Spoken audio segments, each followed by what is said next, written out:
ima takvih Mareta, kažem, u svakom zatvorenom sistemu. Kao lik sam po nekom, da kažem, sopstvenom osjećaju pravio, ali je scenariju, što je vrlo bitno, to sam razgovarao s nekim kolegama, ono zašto je u Americi, kad je dobar film, baš dobar bude.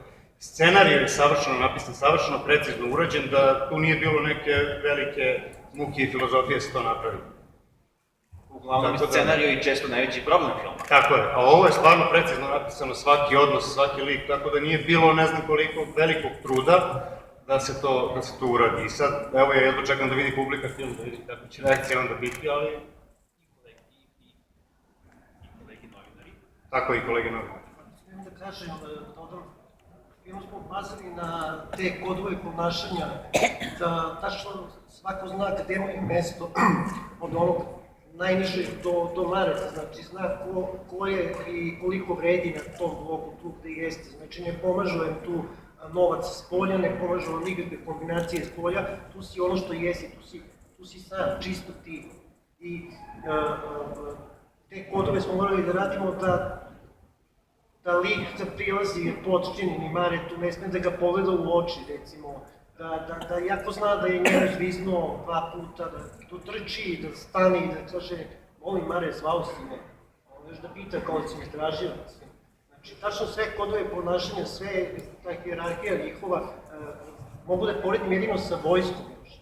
Taj sistem mogu da poredim samo sa vojskom ili policijom, negdje gde se tačno zna koliko vredi i kome šta posao, ko šta treba da radi.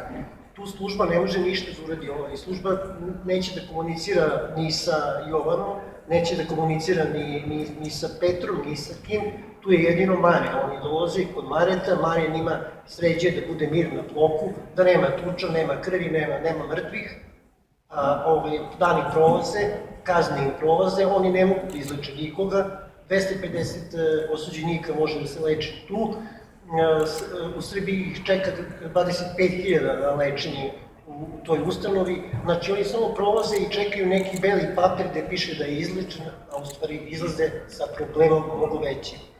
Mnogo veći nego što su ušli, što i vidimo zapravo po glavnom junaku Jovanu Nikoliću, ali čini mi se 2 dobra, ako možemo tako da nazovemo, u tom bloku i ovom filmu su Igor, Slobodan Stepić je odigrao Igora i u ulozi vaspitača Ivan Nikolić. Pa jesu li to jedina 2 dobra u filmu i na bloku uopšte u celoj toj priči?